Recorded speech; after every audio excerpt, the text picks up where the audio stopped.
perbedaan siang dan malam? Ayo, sudah pada tahu belum bagaimana proses terjadinya siang dan malam? Di sini kakak akan menjelaskan sedikit tentang proses terjadinya siang dan malam. Bagaimana sih proses terjadinya siang dan malam? Siang dan malam merupakan fenomena abadi yang dialami oleh semua makhluk hidup yang tinggal di planet bumi. Kita hidup kan di planet bumi. Pada siang hari, kamu bisa melakukan banyak hal, aktivitas seperti belajar, sekolah, bermain, bekerja, ataupun yang lainnya. Namun, berbeda dengan keadaan malam hari. Kamu bisa menggunakan waktu tersebut dengan beristirahat, dikarenakan cahaya di malam hari sangatlah terbatas. Apa saja sih perbedaan siang dan malam? Pada siang hari, cuaca akan lebih panas, terang, karena sumber utama dari penerangannya adalah cahaya matahari. Namun, berbeda dengan malam hari, lebih dingin dan lebih gelap, karena sumber utama penerangannya adalah bulan dan lampu itu cukup terbatas. Siang dan malam terjadi karena bumi berputar pada porosnya, atau disebut juga sebagai rotasi bumi. Hal ini terjadi karena adanya tabir bumi, yang satu membelakangi matahari dan sebagian menghadapi matahari. Bagian bumi yang menghadapi matahari tersebut adalah siang, dan bumi yang membelakangi matahari adalah malam. Rotasi bumi ini berpengaruh gak sih pada perbedaan waktu di bumi? Jelas berpengaruh. Perbedaan waktu inilah yang meminimalisir kegiatan kita sehari-hari. Karena adanya rotasi, Indonesia dibagi menjadi 3 bagian waktu.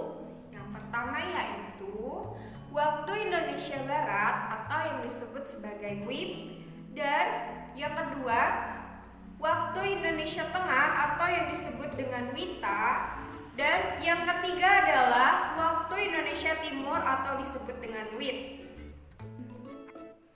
Setiap wilayah waktu memiliki perbedaan waktu 1 jam. WIT lebih cepat 1 jam daripada WITA, dan WITA lebih cepat 1 jam daripada WIT. Bagaimana sih proses terjadinya siang dan malam? Setiap hari kita akan mengalami perputaran siang dan malam, dan seringkali kita hanya menjalankan aktivitas seperti biasa tanpa pernah ingin tahu bagaimana proses terjadinya siang dan malam tersebut. Bagaimana siang dan malam terjadi? Sederhananya mungkin seperti ini. Kita akan menjawab siang terjadi kala matahari terbit dan malam menjelang ketika sang surya masuk ke peraduannya. Tapi, apa yang menyebabkan demikian? Rotasi bumi ini, perputaran bumi pada porosnya yang menyebabkan terjadinya siang dan malam. Bagaimana bisa? Bumi kita adalah salah satu planet yang mengitari matahari, dan dia juga mengitari dirinya sendiri. Bumi membutuhkan waktu 24 jam untuk menyelesaikan putaran pada porosnya. Ada kalanya sebagian wajah bumi berhadapan dengan matahari, dan inilah area yang mengalami siang. Dan kemudian seiring dengan perputarannya bumi, wajah yang tadinya berhadapan dengan matahari kemudian membelakangi matahari, sehingga sisi wajah bumi yang tidak disinari matahari ini mengalami malam hari. Bagi sebagian orang, mungkin akan berpikir mataharilah yang tampak bergerak di langit sehingga terbit di timur dan tenggelam di barat. Namun, pada kenyataannya adalah bumi disebabkan oleh perputaran matahari tampak terbit di timur karena bumi bergerak ke arah timur dan menuju ke barat ketika matahari hendak terbenam. Bagi kita yang hidup di bumi, di ekuator bumi, panjang siang dan malam bisa dikatakan hampir sama, yakni rata-rata 12 jam. Poros atau sumbu bumi ini ternyata memiliki kemiringan 23,5 derajat.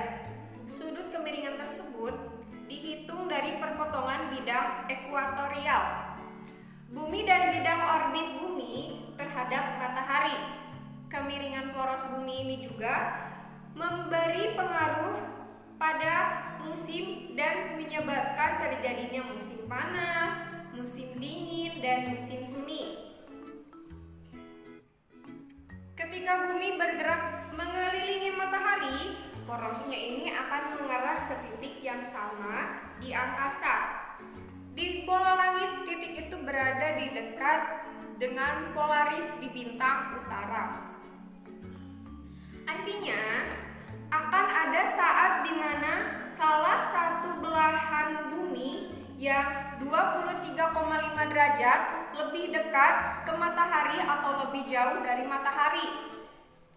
Selama bumi mengitari sang surya selama 1 tahun, ada saatnya ketika kutub utara bumi kemiringannya lebih dekat ke matahari, dan pada saat ini bumi di belahan utara lebih banyak mendapatkan sinar matahari. Contohnya, pada tanggal 20 sampai 21 Juni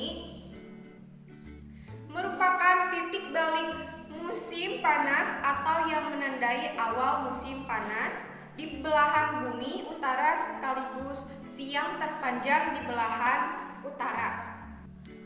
Demikianlah pembelajaran kita kali ini, semoga bermanfaat dan semoga adik-adik bisa cukup mengerti bagaimana proses terjadinya siang dan malam. Terima kasih atas perhatiannya. Wassalamualaikum warahmatullahi wabarakatuh.